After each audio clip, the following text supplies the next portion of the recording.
queridos, a paz do Senhor. Bora sincronizar no amém para sair mais forte. Madianos, a paz do Senhor. Melhorou. Mas agora eu vou fazer um teste com os homens. Madiano, homens, a paz do Senhor.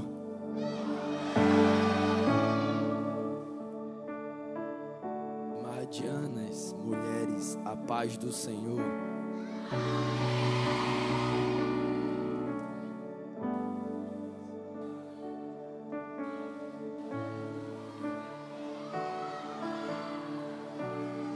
A última vez, só para a gente ter certeza.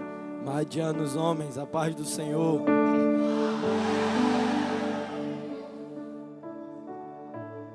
Madianas, mulheres, a paz do Senhor.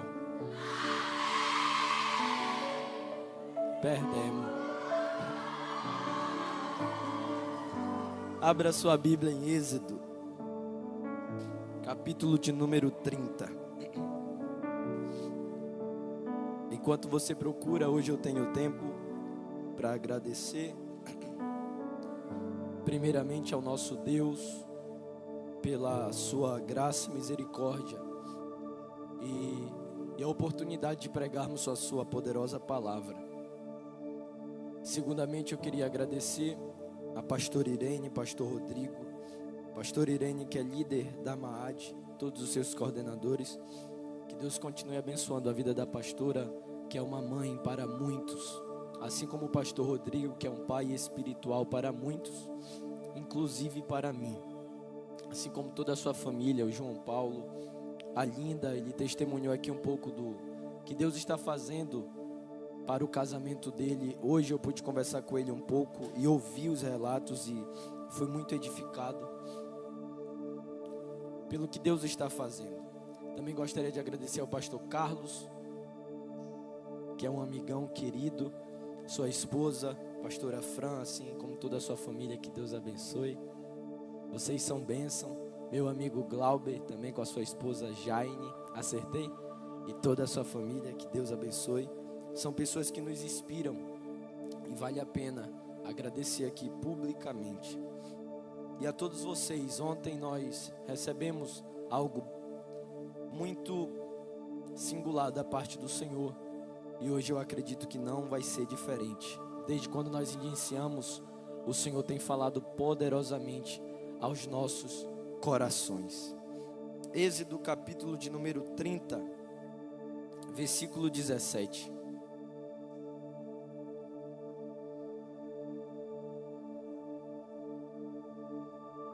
Quantos acharam, digo amém.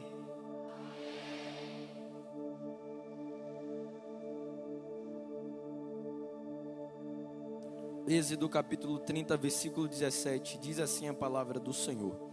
Então Deus orientou Moisés, dizendo: farás também uma bacia de bronze, com a base igualmente de bronze, para se lavarem. Tu a colocarás entre a tenda do encontro e o altar, e a encherás de água, com a qual Arão e os seus filhos lavarão as mãos e os pés. Repita comigo: as mãos e os pés. Quando entrarem na tenda do encontro, eles se lavarão com água para que não morram. Repita: para que não morram. E também quando se aproximarem do altar para ministrar, para fazer fumegar uma oferenda queimada a Yahvé, lavarão as mãos e os pés, e assim não morrerão. Isso será um decreto perpétuo para Arão e todos os seus descendentes, geração após geração. E você senta glorificando ao nome do Senhor. Peço a sua atenção nesse momento, não se distraia, não saia, ouça o que o Senhor quer falar conosco nessa noite. Queridos, o texto que nós lemos, ele é muito claro, e nós vemos que ele foi direcionado aos sacerdotes. Quando nós lemos esse texto, nós vemos que esse texto foi direcionado para os ministros do Senhor, os sacerdotes. E como nós sabemos também, o sacerdote, ele é o símbolo de uma pessoa que tem intimidade com a presença, porque o Santo dos Santos está reservado para os íntimos. E quando nós lemos esse texto, nós vemos que Deus está fazendo uma exigência para os sacerdotes. E esse texto vale para nós, e enganam-se aqueles que acham que não são sacerdotes e invalidam certas exigências. Porque a Bíblia, ela apresenta o sacerdócio em 5 dimensões. A primeira dimensão são os sacerdotes fora do povo de Deus, como está escrito em Êxodo capítulo 2, versículo 16. A segunda dimensão, a Bíblia vai falar sobre Melquisedeque, que é a cabeça de uma linhagem. Em Êxodo, no capítulo 28, nós vemos a terceira dimensão, que é o sacerdócio arônico, quando inicia-se com a família de Arão. A quarta dimensão do sacerdócio apresentada na Bíblia é o sacerdócio de Jesus no Novo Testamento. E quinto e último sacerdócio, dimensão da Bíblia a respeito do sacerdócio, é o sacerdócio da igreja. Em 1 Pedro capítulo 2, versículo 9, nós vamos ver que a igreja é um sacerdócio real. Olha o que diz o texto bíblico: mas vós sois a geração eleita, o sacerdócio real, nação santa e povo adquirido, para que anuncie as virtudes daquele que vos chamou das trevas para a sua maravilhosa luz. Então fica claro aqui que todos nós somos sacerdotes. Olha para esse crente bonito que está do seu lado, e se não for, age pela fé, que, como eu falei ontem, é a firme convicção das coisas que não se veem, mas se esperam. E diga para ela, diga para ele: você é um sacerdote. E a vontade de Deus é que nós sejamos reis e reinemos a partir do sacerdócio. Apocalipse 1:6 vai dizer que essa é a vontade de Deus para com as nossas vidas, e nos fez reis e sacerdotes para Deus e o seu Pai para sempre, e a Deus seja dada glória e poder eternamente. Amém. Em Êxodo, no capítulo 19, no versículo 6, Deus expressa o seu desejo para com o povo de Israel.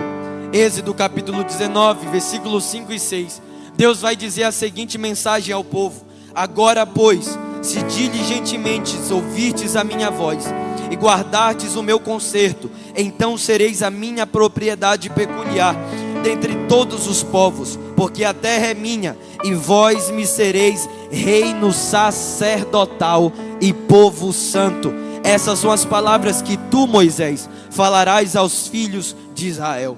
Em Êxodo capítulo 19, Deus apresenta seu plano inicial: fazer de Israel uma nação de sacerdotes. Esse era o desejo de Deus para com a nação. Só que a resposta do povo não correspondeu às expectativas de Deus. O povo, ele não quis ser uma nação de sacerdotes. O povo quis ser uma nação com sacerdotes. O povo não quis ser uma nação de sacerdotes. Eles preferiram ser uma nação com sacerdotes. Eles queriam que uma família os representassem diante de Deus e que exercesse o sacerdócio em nome deles. Deus atendeu o pedido do povo e deu a eles a família de Arão, que passou a exercer o sacerdócio. Só que o que eu acho interessante é a razão pelo qual o povo não aceitou a resposta de Deus. O povo não aceitou a proposta de Deus, Fica claro no texto o porquê deles não terem aceitado a proposta. O texto vai dizer que o povo se vira para Moisés e diz assim: Moisés, nós não queremos exercer o sacerdócio, porque se nós tivermos contato com a presença, nós vamos morrer. Então é melhor que alguém tenha acesso à presença, receba as revelações e traga tudo processado para nós. E não é difícil entender o povo, porque ainda há cristãos hoje que não querem exercer o sacerdócio. Eles preferem que um profeta ou pastor tenha acesso à presença, receba a revelação, a iluminação e traga tudo processado no culto de domingo. Ainda há muitos cristãos em nosso meio que preferem não jejuar, que preferem não ler a Bíblia. Não, deixa essa responsabilidade para os meus líderes, para o pregador que vai vir no regional. Deixa que ele ore, que ele consagre, que ele leia, porque eu quero que ele traga tudo processado para mim no dia do regional. Só que a resposta de Deus para ti nessa noite é diferente. Você é sacerdócio, é você que paga o preço. Você é sacerdote, é você que tem que buscar. Você é sacerdote, o Santo dos Santos está à tua disposição para você ter acesso. É você. Há cristãos hoje que não querem pagar o preço, mas talvez crie uma pergunta em você ao ler esse texto: por que Deus queria uma nação de sacerdotes e um reino sacerdotal? A resposta é simples: porque Deus procura adoradores e intercessores. E qual é a principal função do sacerdote? É oferecer adoração e intercessão diante do Senhor. Porque a terra, ela responde aos profetas, mas o céu só responde a sacerdotes.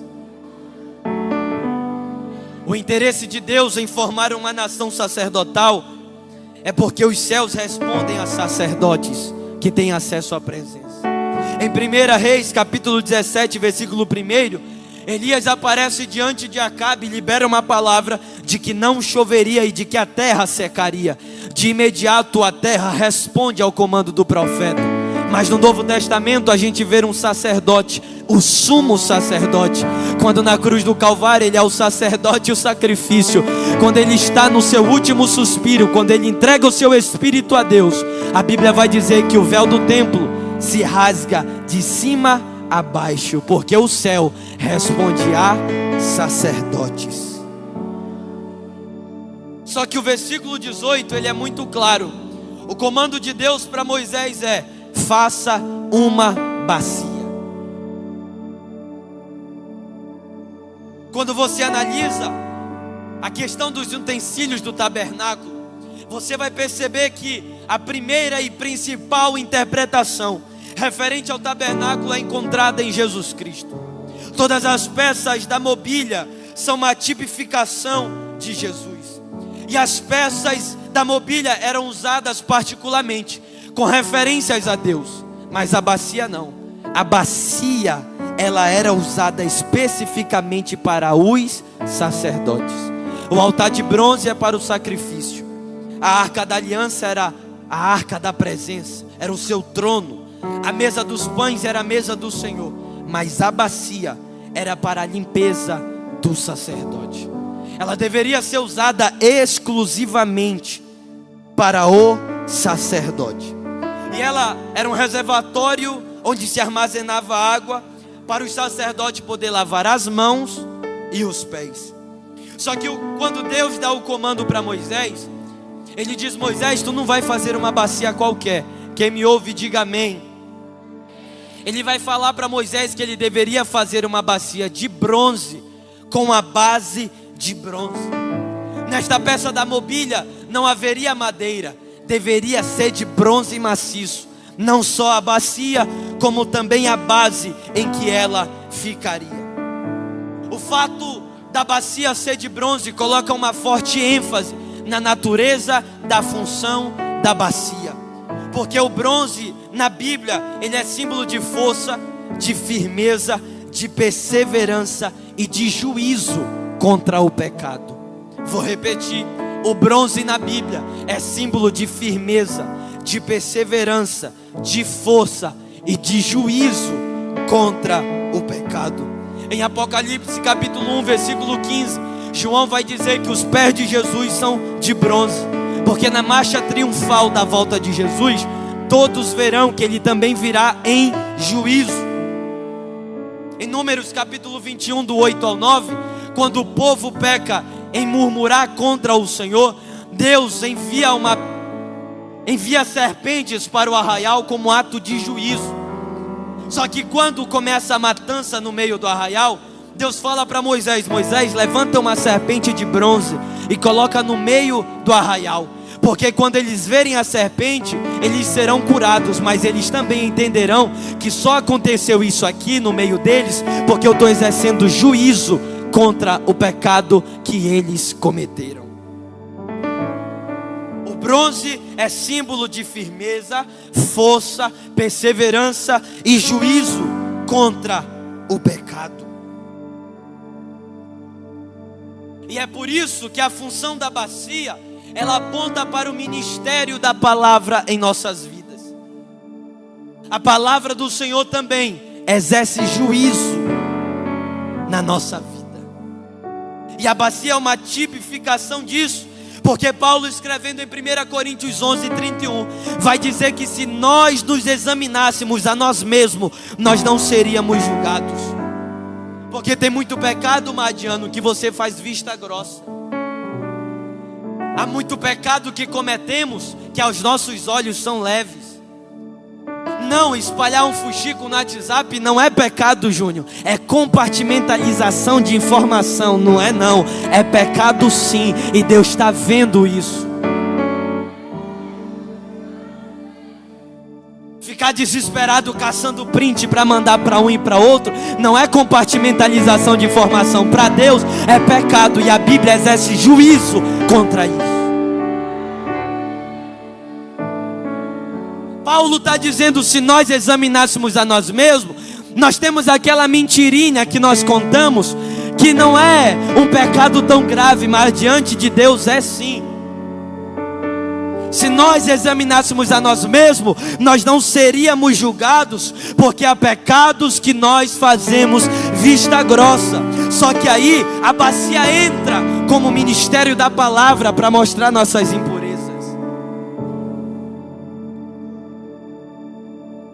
E como é, Júnior, que a bacia mostra as minhas impurezas? Ela mostra no sentido literal. Ela mostra quem tu é de fato. Porque a matéria-prima da bacia, ela nos explica isso. Quando você lê Êxodo 38:8, olha a matéria-prima da bacia. Fez a bacia de bronze, com sua base de bronze, usando os espelhos das mulheres que ficavam de serviço à entrada da tenda da revelação. Então a matéria-prima da bacia de bronze foi feita de quê, Madiano? De espelho. E o que é que o espelho representa para nós? As mulheres, elas entregaram como oferta ao Senhor. Só que normalmente o espelho, ele é usado como instrumento de vaidade e orgulho. Há madianos aqui que quando chegam na frente do espelho começam a cantar: lindo, lindo, lindo és, glória, glórias eu te dou, quão grande és tu. Há outros que olham, chegam no espelho e dizem: Senhor, se não fosse a tua graça, se não fosse a tua misericórdia na minha vida, eu estava lascado. Mas tem uns aqui que vão dizer: não, Júnior, eu sou bonito porque eu sou a imagem e semelhança de Deus. É engraçado isso, porque João 4:23 vai dizer que Deus é espírito. Então quando Ele te criou a imagem e semelhança, não foi numa forma corpórea, mas foi na forma espiritual, que é a essência dele. Então, Madiano, nasceu feio, vai morrer feio, mas fica feliz que a presença de Deus na tua vida é o suficiente. Aleluia. Os espelhos são usados como instrumento de vaidade e orgulho, mas Deus os transformou em instrumento de purificação. O espelho que era usado para vaidade e orgulho, Deus falou: Moisés, tu vai pegar esse espelho aí e vai transformar em instrumento de purificação. E esta relação entre a bacia de bronze com o espelho é significativa, porque a função do espelho é colocar a imagem diante dele, a sua imagem diante dele. Então quando o sacerdote, ele entrava no tabernáculo, que ele olhava a bacia, ele via o reflexo de si e automaticamente as suas impurezas. Porque a bacia, ela mostra no sentido literal. Ele pega a matéria-prima para nós podermos enxergar como realmente somos a nossa verdadeira natureza. Tiago capítulo 1, versículo 23 e 25. Tiago usa o símbolo do espelho para falar da prática da palavra. Olha o que ele diz: pois se alguém é ouvinte da palavra e não praticante, é semelhante a um homem que contempla o próprio rosto no espelho, porque ele se contempla, vai embora e logo se esquece de como era. O que Tiago está falando é: aquele que vem para o regional, que é guiado pela palavra, é uma coisa. Agora aqueles que vêm para o regional, leem a palavra, ouvem as pregações, veem os seus defeitos, mas não mudam. As consequências não são boas. Porque o que ele está dizendo é: ele se olha no espelho. Quando ele se olha no espelho, ele vê até impureza, mas logo ele sai do congresso. Logo ele vai para casa e se esquece de como ele era, e continua com a vida profana que vive, porque percebe o seu defeito, mas não muda. Mas Tiago continua o texto dizendo: entretanto, aquele que atenta bem para a lei perfeita, a lei da liberdade, nela persevera, não sendo ouvinte esquecido, mas praticante zeloso, será abençoado em tudo o que fizer. O que Tiago está dizendo é que tem um grupo aqui no nosso meio, que quando abre a palavra, vê o seu defeito e diz: Senhor, eu preciso mudar. Lâmpada para os meus pés e a tua palavra. Me guia, Senhor, porque eu quero te servir. Me guia, Senhor, porque eu quero praticar. Vai ser abençoado em tudo o que fizer. Quem ouve as minhas palavras e não pratica é semelhante a um homem que fundou a sua casa na areia. Primeira tempestade foi por água abaixo. Quem não é fundamentado na Bíblia vai por todo o vento de doutrina. Quem não é fundamentado na Bíblia é guiado pelos net-crentes, pelos outros bobos, é guiado por esse tipo de pessoa. Não ouve pastor, não ouve líder, não quer saber de nada porque o pastor dele está na internet. Agora tem um grupo aqui que ouve os seus líderes e atentam para a palavra e estão fundamentados na rocha que é Jesus, e vão seguindo em frente, vão seguindo em frente e vão seguindo em frente. E para essa lei perfeita, meu irmão, não existe cara feia. Vai ser tratado como todo mundo. Não existe bonitinho, bonitinha. A lei é perfeita e exerce juízo. Mas para aqueles que se submetem a ela, são transformados verdadeiramente. Jó 42, 5, 6 vai dizer que Jó, ao contemplar Deus, reconhece quem Ele é de fato. Porque à medida que eu vejo a palavra, à medida que eu contemplo Deus, o João falou isso aqui com respeito à adoração, à medida que eu contemplo, eu reconheço quão miserável eu sou. Jó 42, 5, 6 vai dizer: com os ouvidos eu tinha ouvido falar a teu respeito, mas agora os meus olhos te veem. Por isso me desprezo e me arrependo no pó e na cinza. Lucas 5:8 vai dizer que Pedro, quando enxergou a Jesus, ele reconhece quem ele é. Ao ver isso, Simão Pedro prostrou-se aos pés de Jesus dizendo: afasta-te de mim, Senhor, porque eu sou homem pecador. À medida que eu me aproximo de Jesus, eu reconheço quem eu sou, miserável pecador. Isaías 6, quando ele vê o trono, ele vê também o reflexo de si, e ele diz: ai de mim que sou pecador e eu vou perecer. Mas Deus disse: não, Isaías, eu estou mandando brasa para tua boca e tu vai ser purificado. Essas pregações que dizem quanto mais você se aproxima de Deus, você é o ponto fraco dele, cuidado. Quanto mais você se aproxima, mais pecador você se sente. Quanto mais você se aproxima da presença, mais miserável você se sente. Quanto mais você se aproxima da presença, mais miserável e pó você se sente. Mas a boa notícia é que a graça do Senhor se aperfeiçoa na nossa fraqueza.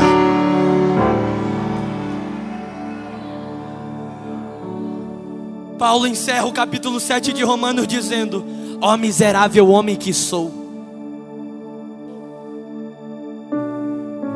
capítulo 7 de Romanos é só para falar como a carne é ruim, é miserável. Mas ele começa o 8 dizendo: portanto, nenhuma condenação há para quem está em Cristo Jesus. A descoberta de quem nós somos, no primeiro momento é assustadora, mas é o primeiro passo para a limpeza. Porque eu estou falando de um utensílio apenas do tabernáculo? Porque para ter acesso à presença, para ter acesso à arca, tem que passar pela bacia. Não se entra no Santo dos Santos orando apenas um dia. Não se entra no Santo dos Santos apenas em um regional. Não se entra no Santo dos Santos sujo. E a bacia, ela representa isso, porque ela mostra a nossa impureza. Mas os espelhos que foram usados para a confecção da bacia, eles mostravam e refletiam o seu conteúdo, a água. E Paulo, falando sobre o amor de um marido para com a sua mulher, em Efésios 5:26, ele vai dizer: a fim de santificá-la, tendo-a purificado com lavada água pela palavra. Porque a palavra de Deus, ela provê ambos os aspectos. Ao mesmo momento que ela mostra as tuas impurezas, ela te dá água para você se lavar. A palavra, ela provê ambos os aspectos, porque ao mesmo tempo que ela mostra quão sujo você está, ela te fornece água para você ser lavado e para você ser santificado. Basta você mergulhar nela.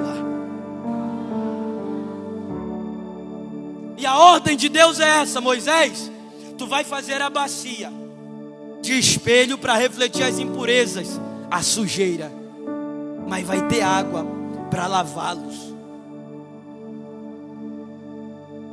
E é bem provável que a água que estava na bacia era a mesma que eles usavam para beber. E nós sabemos que essa água, ela vinha de uma rocha ferida por Moisés no capítulo 17. E Paulo, tendo a revelação que o Espírito deu a ele, em 1 Coríntios 10:4, ele vai dizer que todos beberam da mesma bebida espiritual, porque bebiam da rocha espiritual que os acompanhava, e essa rocha era Cristo. A água que vinha para os sacerdotes se lavarem vinha da rocha ferida por Moisés, e a rocha era uma tipificação de Jesus Cristo. Jesus foi o único capaz, através da sua morte, Ele foi a rocha ferida, e Ele é o único capaz, através da sua morte e ressurreição, Ele é o único capaz de nos levar à água de descanso, para que nós possamos ser purificados. E nós percebemos que a experiência da água era a primeira etapa que o sacerdote passava para entrar no Santo dos Santos. Porque nada está por acaso. Quando você vai estudar sobre a divisão do tabernáculo, você vai descobrir que lá tinha o átrio externo, tinha o santo lugar e tinha o Santo dos Santos. A bacia, ela ficava no átrio externo, juntamente com o altar de bronze.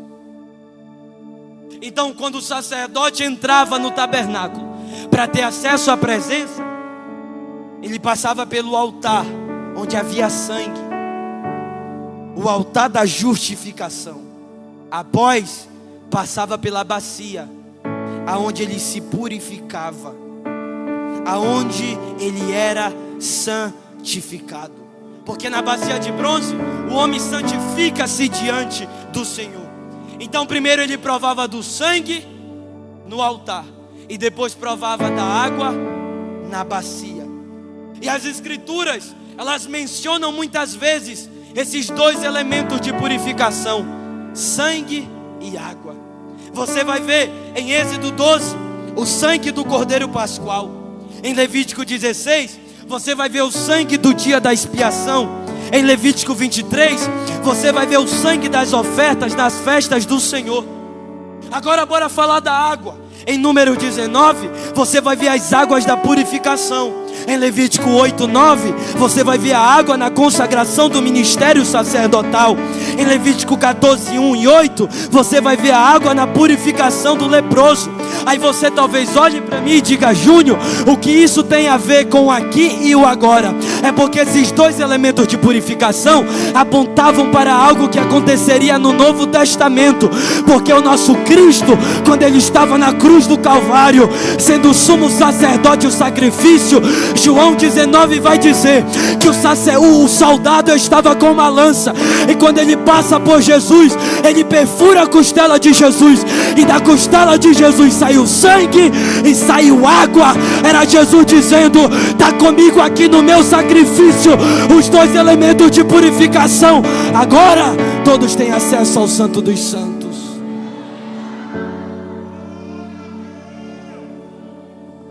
E João vai dizer que aquele que viu deu testemunho, e o seu testemunho é verdadeiro. Jesus foi o único capaz de fazer o sacrifício definitivo para que todos tivessem acesso. O sacerdote tinha que passar pelo altar, pela bacia, santo lugar, Santo dos Santos. Jesus disse: eu sou o sumo sacerdote e eu sou o perfeito sacrifício. Isaías 53, como ovelha muda foi levada para o matadouro, não reagiu diante dos seus transgressores. Mas Deus sabia, Jesus sabia, que através do sacrifício iria se levantar na Maade uma nação de sacerdotes que estejam preparados para exercer o sacerdócio. Jesus sabia que no sacrifício definitivo iria se levantar uma geração sedenta que cantaria com todas as forças: estou disposto, Senhor, até que o Senhor venha, até que o Senhor venha, até que o Senhor venha, até que o Senhor venha.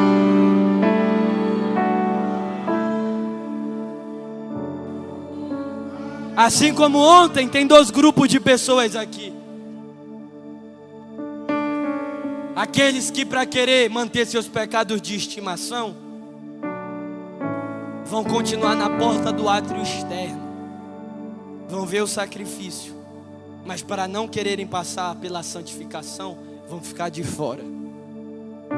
Mas tem um grupo aqui que vai passar pelo altar, vai passar pela bacia.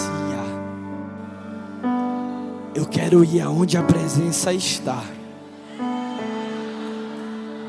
Tem um grupo aqui que está renunciando tudo e muita coisa para ter acesso à presença, mas ela é o suficiente, não importa o que aconteça. Senhor, eu me santifico aqui, não é para mim ser um bom pregador, não é para mim ser um bom cantor, não é para dizerem o quanto eu sou bom. Eu estou me santificando diariamente, porque eu quero ter acesso ao Santo dos Santos. Eu quero ter acesso ao Santo dos Santos. Eu quero queimar todos os dias, eu quero experimentar todos os dias da tua presença. Eu quero viver na terra como é no céu. Eu quero viver o sobrenatural de uma forma natural. Eu vou passar pela bacia.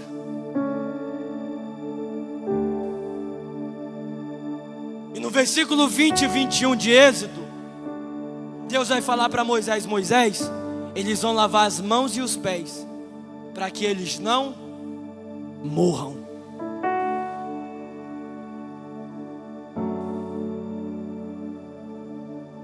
Para que eles não morram.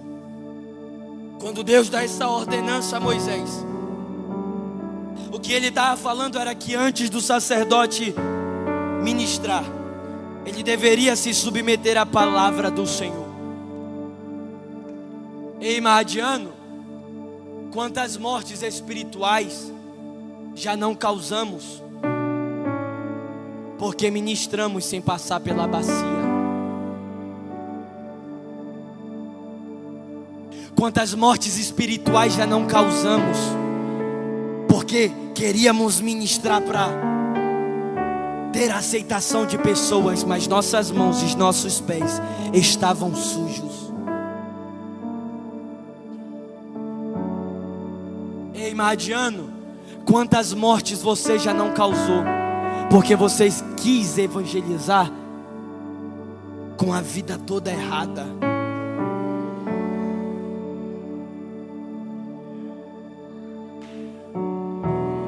Quantas mortes você já não causou porque cantou na base do emocionalismo e fez o que Deus não te pediu para fazer? Quantas mortes espirituais você causou quando Deus queria que você passasse pela bacia, mas você quis priorizar esse relacionamento que não tem a aprovação dos teus pais e dos teus líderes? Quantas mortes espirituais você não causou porque ao invés de você passar pela bacia e se santificar, você priorizou a sua vontade, os seus desejos e a sua vida? Mas Deus está te liberando uma palavra aqui. Se você quer viver o chamado de Deus convictamente falando, você tem que passar pela bacia e pelo processo de santificação diariamente. E vocês percebem que a mensagem de ontem para hoje ela deu uma mudada?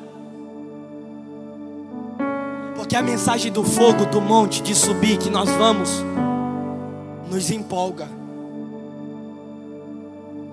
Mas sem santidade, ninguém sobe no monte. Sem santidade, ninguém verá o Senhor. Sem santidade, não adianta ter estrutura se não tiver a presença. Sem santidade, pode ter som bom, pode ter uma boa voz, pode ter uma boa eloquência, vai produzir barulho, e barulho não é avivamento. Mas quem paga o preço, quem se santifica, quem passa pela bacia diariamente, tem acesso à presença, e Deus faz o que precisa ser feito. Está na hora da gente viver a verdade. Está na hora da gente viver a verdade. Não podemos colocar nos nossos altares pessoas que só têm seguidores do Instagram, mas não têm vida com Deus. Instagram nunca para Deus foi uma régua para medir unção de ninguém. Não é com quantos seguidores que você tem no Instagram que vai medir a sua unção. É se você passa pela bacia. É se você passa pela bacia. Eu estou cansado de ouvir de líderes: tem 40 mil seguidores, bora trazer para o nosso congresso. Se não tiver passado pela bacia, não vai acontecer nada. Mas se tiver, meu irmão, no caminho do santo dos santos, pode não ter um bom português, pode não ter uma boa voz, mas Deus vai fazer.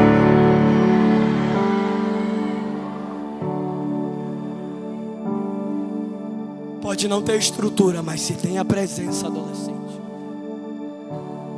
Você talvez olha para mim e diz assim: Júnior, eu não tenho uma boa eloquência. Busca a presença, o resto Ele faz.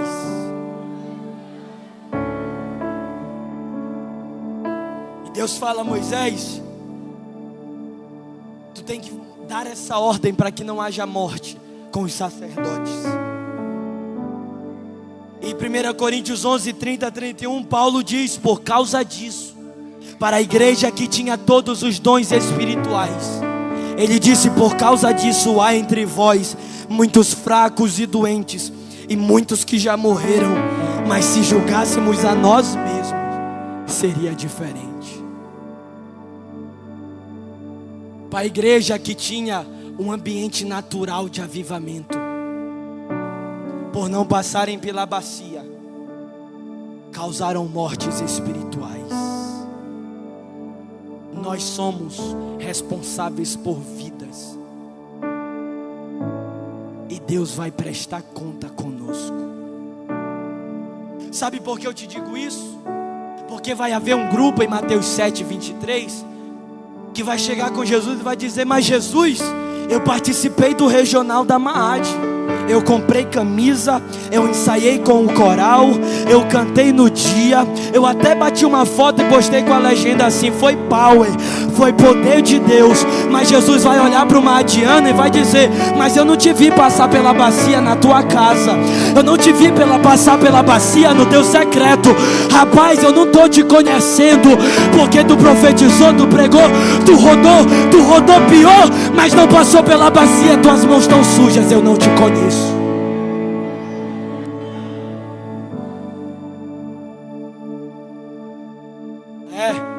Isso vai acontecer naquele grande dia, para espanto de muitos.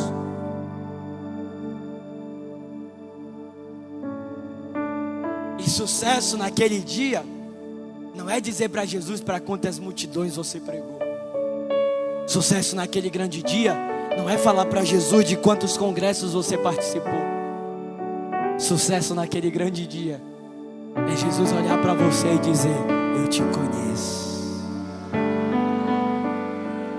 Eu te conheço. Eu vi quando você entrava no seu quarto, abria a sua Bíblia e falava: me lava, Espírito Santo, para me ter acesso à tua presença. Eu vi, Mardiano, quando você entrou no seu quarto e você falou: a palavra do Senhor, ela me corrige, ela me exorta, ela me consola, ela faz arder meu coração. Jesus vai olhar para você, Mardiano, e vai dizer para você, para o seu amigo, que vocês tinham verdadeiramente o fervor espiritual. Tem pessoas que estão ouvindo essa palavra aqui e estão totalmente céticas, mas tem pessoas aqui que estão igual o discípulo de Emaús. Quando Jesus expôs a palavra, um olhou para o outro e disse: rapaz, quando ele nos expôs as escrituras, o nosso coração ardia, o nosso coração ardia.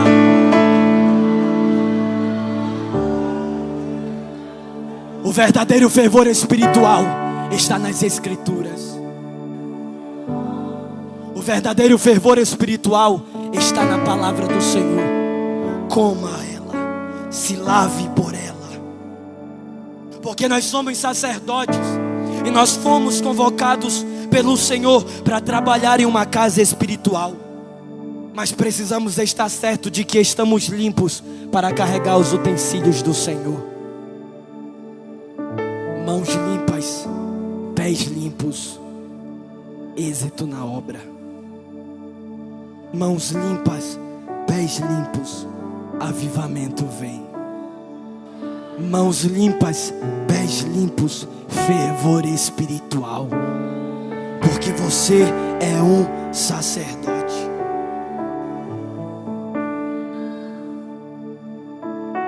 Você é um sacerdote. E qual foi o final do texto que Deus disse para Moisés? Moisés, esse decreto, ele é um decreto perpétuo. Ele vai continuar de geração após geração. Olha a nossa geração vivendo o decreto do Senhor. Só que Deus, Ele deu o decreto, providenciou a bacia e deixou à disposição dos sacerdotes. Estava ali, disponível. O sacerdote usava e também não usava se não quisesse. Estava lá. Ele tinha a opção de não passar pela bacia e morrer, e tinha a opção de passar pela bacia e viver. Sabe o que Deus está te dizendo?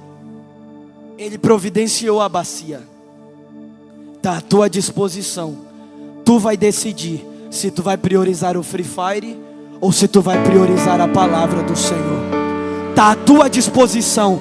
Tu vai decidir se vai querer maratonar aquela série ou se vai querer receber iluminações através da palavra do Senhor.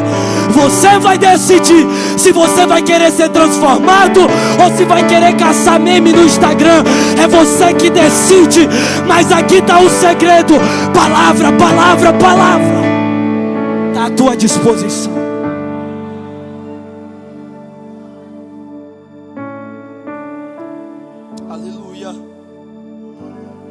Aleluia. E mãos limpas representava a sua função diante do Senhor. Pés limpos indicavam como viviam na presença do Senhor, aonde os teus pés têm pisado. Mãos limpas indicava a sua função diante do Senhor. Pés limpos indicavam como viviam na presença do Senhor, aonde os teus pés têm pisado, Mardiano.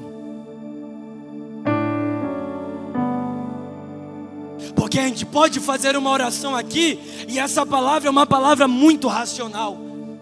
Os intercessores podem impor a mão sobre você e você pode até sentir um arrepio. Você pode até ter vontade de chorar. Mas se você sai daqui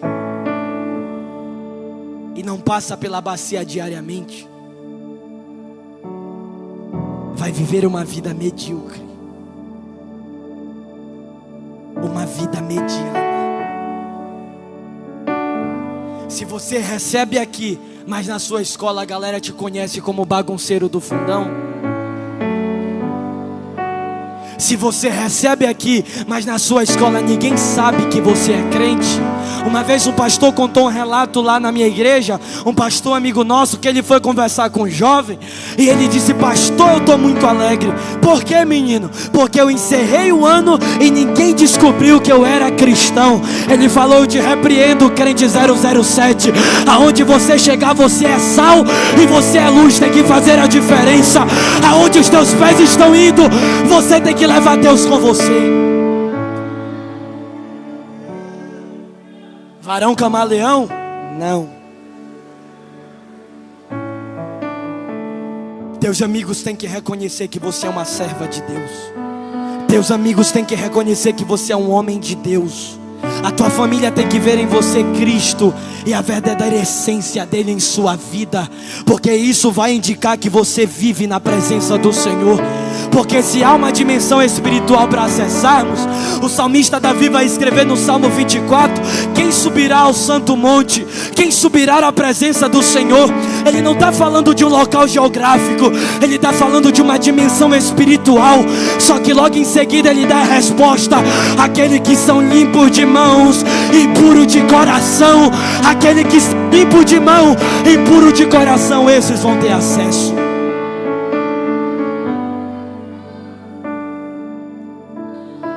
É viver de maneira santa diante do Senhor.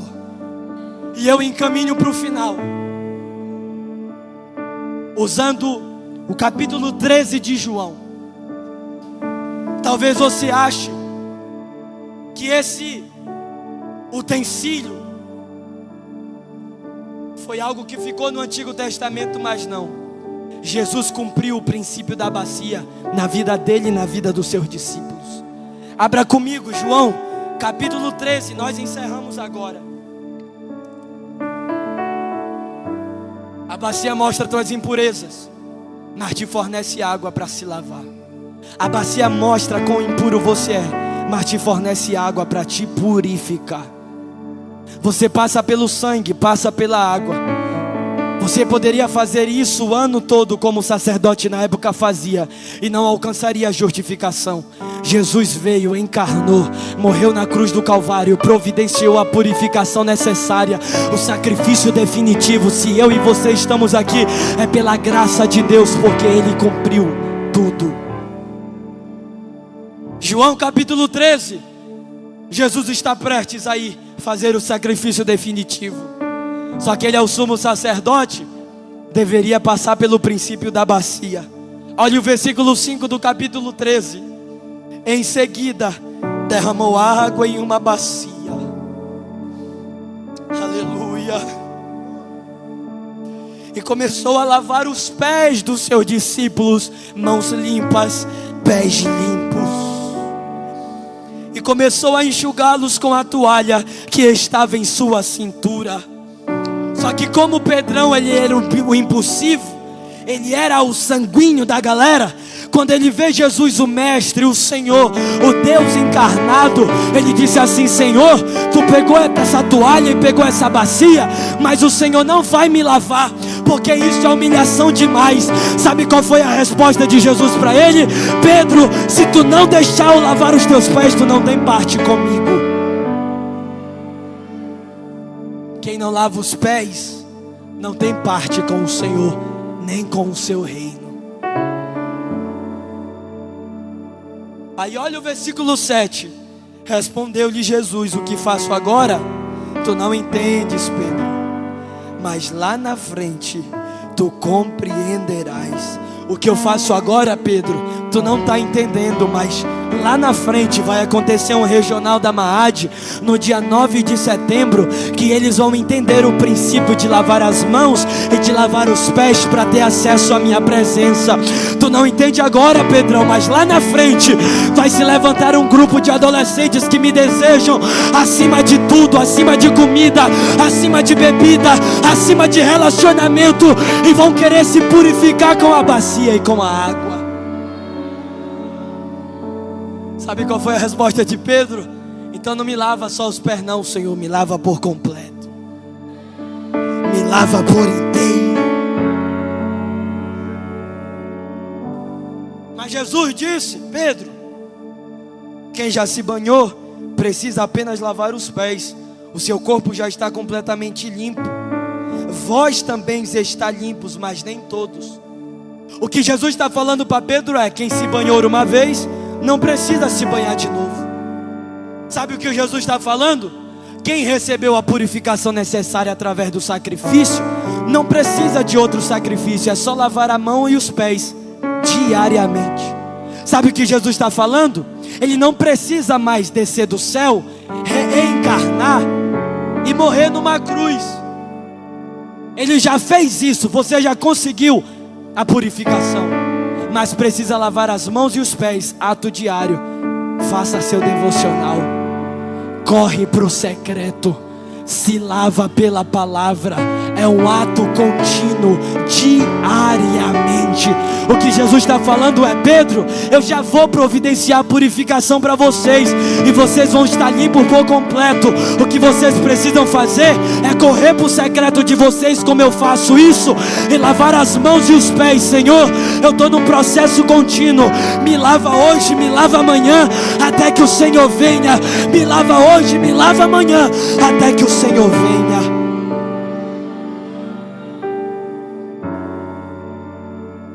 Mas ele disse: nem todos estão limpos.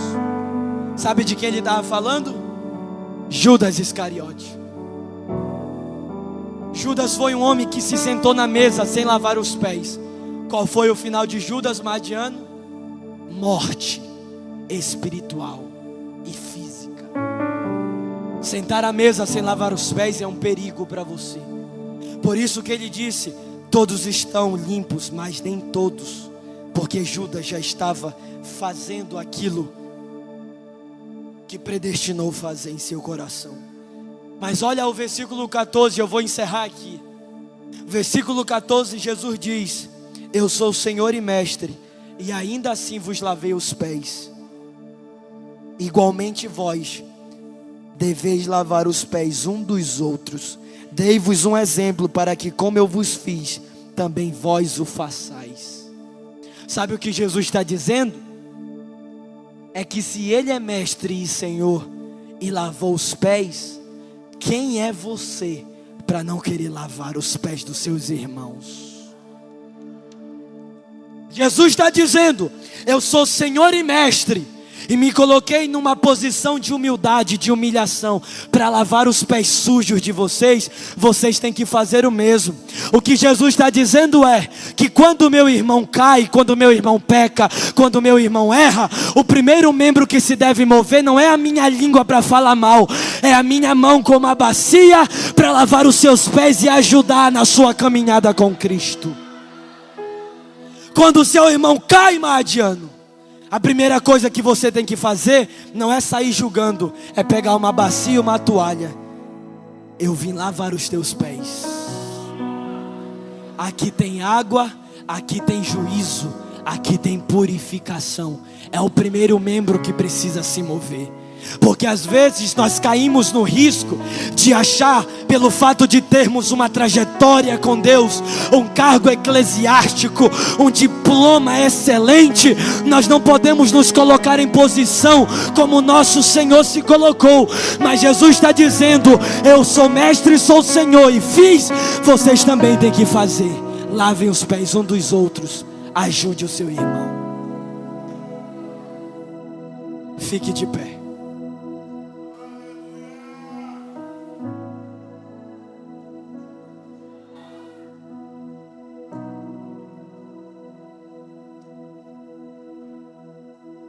Aleluia.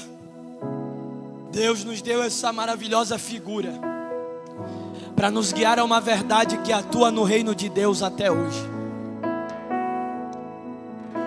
Esse tema que a liderança escolheu, presença, ela não vai ser banalizada por ninguém. Esse termo presença, ele não pode ser banalizado por ninguém. Madiano, Essa palavra talvez não foi uma palavra que te empolgou.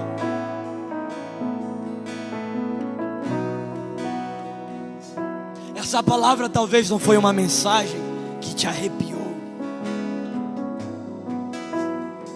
Mas o nosso Deus, Ele não mudou. E tem um caminho para você trilhar, para você ter acesso à presença. Ei, chega dessa vida de mãos sujas e pés sujos. Ei, Madiano, está na hora de se purificar diariamente. Ei, Madiano, um avivamento foi profetizado para esse Brasil, para a nossa nação.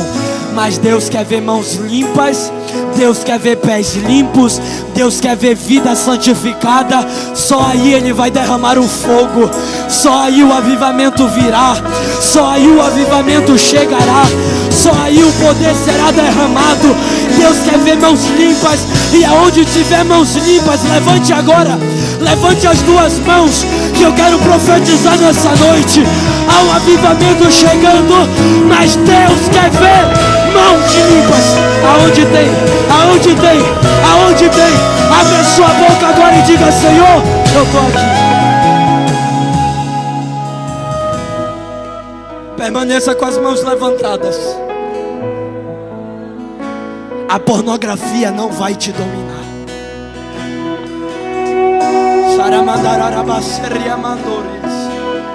A fornicação não vai te dominar. A prostituição não vai te dominar. Os desejos desenfreados não vão te dominar. Você irá lavar as suas mãos e os seus pés na bacia. E não vai ser só nesse regional, vai ser diariamente. Se você tem força, continue com ela levantada. A sua família vai olhar para você e vai passar a perceber uns comportamentos estranhos. Os seus irmãos vão entrar no seu quarto e vão ver você meio estranho, mas você vai ter uma resposta. Eu estou lavando as mãos na bacia. Eu estou lavando as mãos na bacia. Eu estou lavando as mãos na bacia. Eu estou lavando as mãos. Eu estou lavando os pés.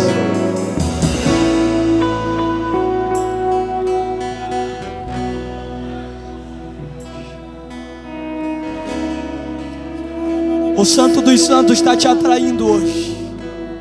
Você escolhe se vai ficar longe ou se vai se aproximar. Ontem eu falei sobre a disposição de nos aproximarmos, mas se somos sacerdotes, teremos exigências. Se somos sacerdotes, teremos exigências. Se somos sacerdotes, temos que carregar a cruz. Os sacerdotes carregavam a arca da presença, e muitas das vezes quando eles paravam, que eles abaixavam a arca, os seus ombros estavam sangrando, porque a glória pesa, a glória muitas vezes machuca, mas vale a pena pagar o preço, vale a pena sacrificar, vale a pena sofrer, vale a pena padecer, porque breve Ele virá.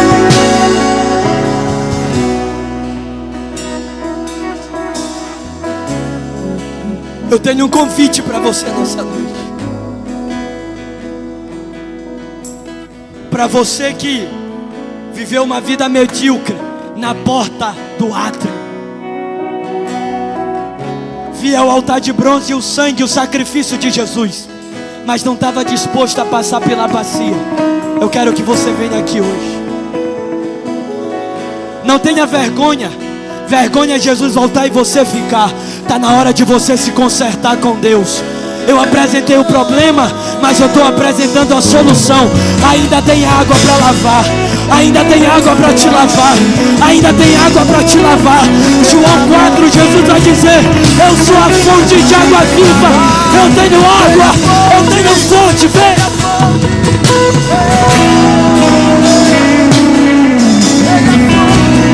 Vamos, vamos, vamos.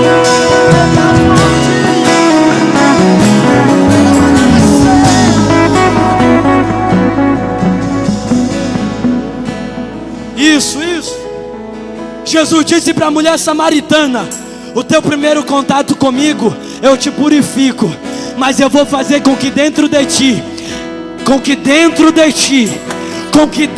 ti nasça um manancial de águas que vai jorrando e vai te lavando, vai jorrando e vai te lavando, vai jorrando e vai te lavando, até chegar na vida eterna. Cadê você? Nós vamos encerrar o regional hoje.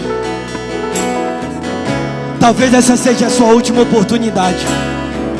Jesus pode voltar nessa madrugada, é a nossa esperança. Se Ele voltasse hoje estava bom demais, mas Ele quer te purificar para que você suba.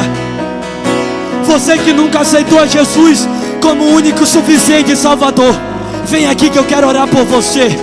Você que viveu uma vida atolado na sujeira do pecado, Jesus quer te lavar hoje.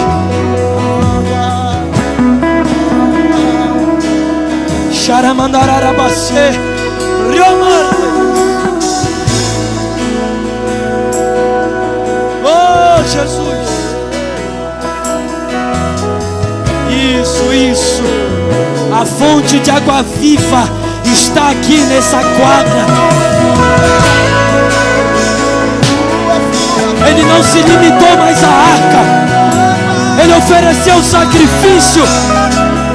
E Ele não habita mais no templo feito por mãos humanas.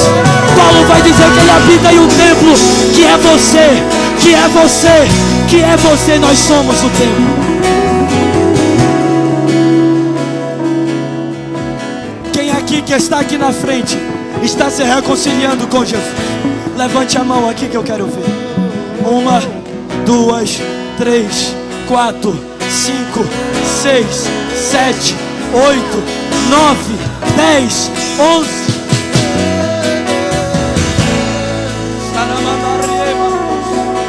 11 vidas se reconciliando.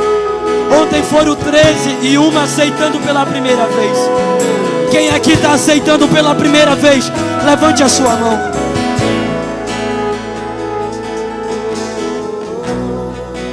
Não tem ninguém, é só reconciliação. Ainda tem mais alguém? Ainda dá tempo de vir. A presença te aguarda, meu irmão. A presença te aguarda. A presença te aguarda. A presença te aguarda. Não tenha medo de passar pela bacia, porque o avivamento só vai ser derramado se nós tivermos mãos limpas. Só pode trazer o céu para a terra intercessores e sacerdotes. Só pode trazer o céu para a terra quem é íntimo, quem tem a presença.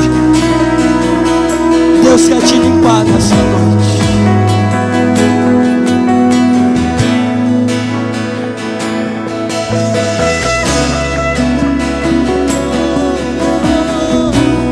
Ei, Deus quer derramar algo sobre a tua vida aqui e agora.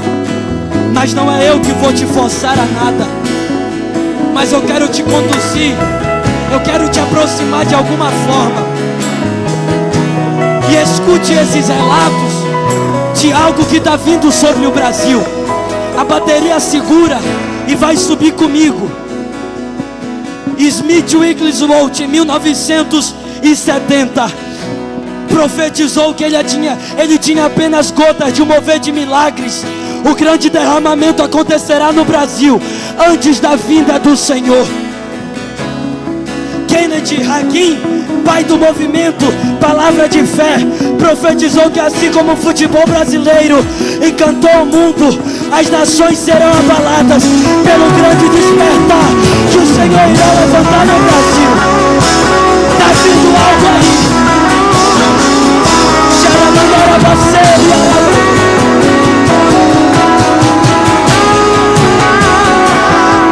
John Walker, missionário americano, profetizou que o Brasil lançará jovens para o grande avivamento e a igreja brasileira levará vida aos que estão espiritualmente mortos.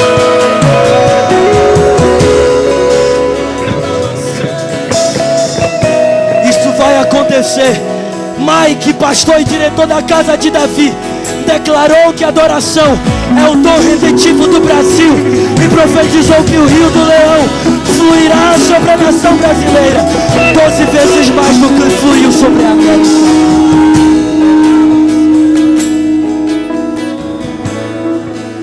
1912, dois jovens, Daniel Berg e Gunnar Wingren, vieram para Belém do Pará, sem estrutura nenhuma, mas tinham acesso à presença e mãos limpas pela bacia, e fundaram o maior movimento pentecostal da América Latina. Nós fazemos parte. Cadê quem faz parte? Levanta a mão.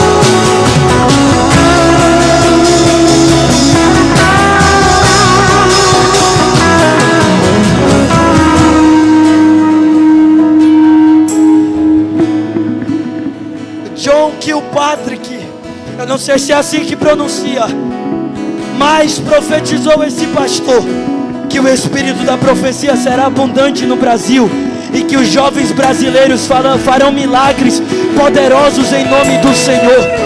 Valnice profetizou que o governo do justo irá se levantar no Brasil com majestade e poder, levando o país para um lugar de paz e prosperidade que Deus direcionou.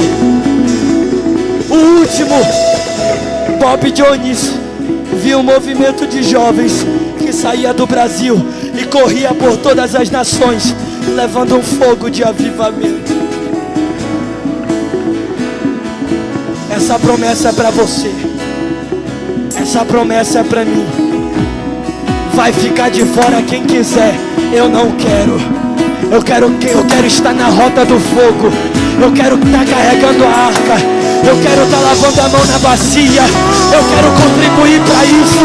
Eu quero fazer parte disso. Eu clamo por isso até que Ele venha.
Feche os olhos agora. Abaixe os celulares agora. Vamos elevar o nível da nossa adoração. Você que está aqui na frente, eu vou orar por você. Eu creio no princípio da adoração, e que adorando Deus pode derramar muita coisa. Você que veio aqui na frente e está se reconciliando, fique aqui que nós iremos orar por você. Mas nesse momento vamos receber o nosso Deus. Vamos receber o Filho do Homem. Feche os seus olhos agora e comece a liberar palavras. Comece a dizer o que Ele é na sua vida. Vamos, feche os olhos agora e comece a cantar a Ele, falar com Ele. Diga: Senhor, derrama mais, derrama mais, derrama mais, derrama Eu quero mais. Feche os olhos agora. Feche os olhos agora. Vamos receber o Senhor. Estenda a sua mão para frente e eleve o nível da adoração. Isso. Deus vai batizar jovens agora, adolescentes. Saramandarabase, riararamandariemandafriego, riace, riadevaromandes, remariomas,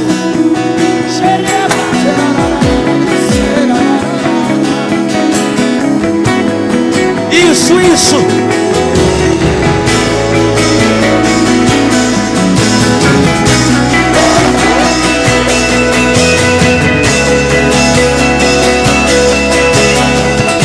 Invada com a tua glória, Senhor, nos 4 cantos desta quadra.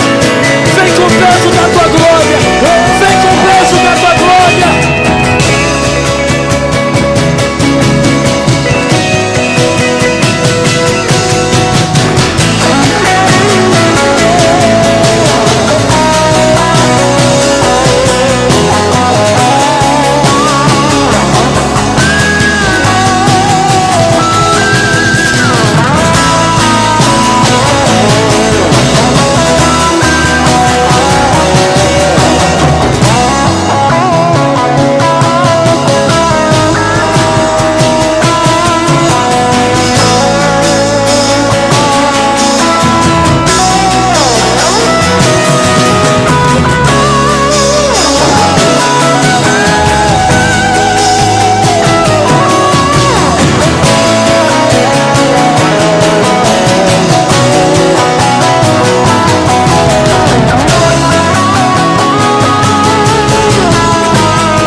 Você que se reconciliou, olha aqui para mim.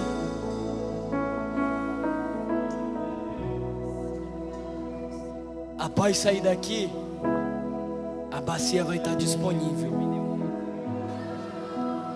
e vai ter água suficiente para vocês se lavarem. Chega de inconstância. Chega de machucar o Senhor. Chega de desprezá-lo e tratá-lo como se ele fosse alguém qualquer. Hoje é o dia que ele deu um basta nisso. Eu quero orar com vocês do jeito que vocês estão, juntamente com os meus irmãos que estão bem com o Senhor. Estenda a sua mão para cá. Nós iremos orar encerrando.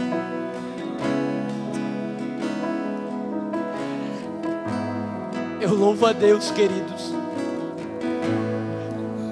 por contribuir para o que Deus já está fazendo em Macapá. Nos 2 dias que eu subi nesse altar, minhas pernas tremeram de uma tal forma. Eu sei que o nervosismo é dependência, mas eu sei que essa tremedeira nas pernas não foi algo normal.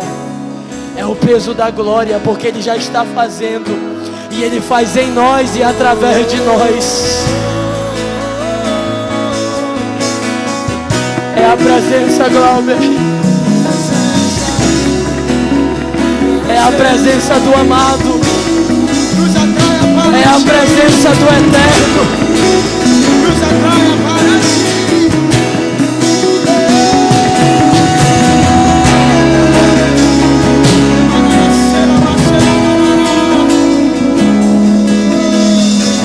Desculpa ter passado do horário,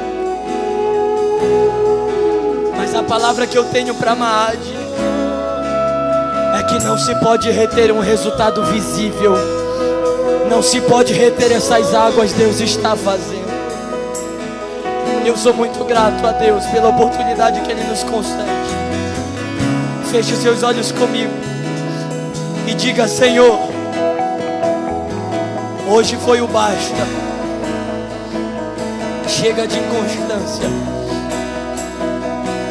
Chega de indecisões. Até que o Senhor venha.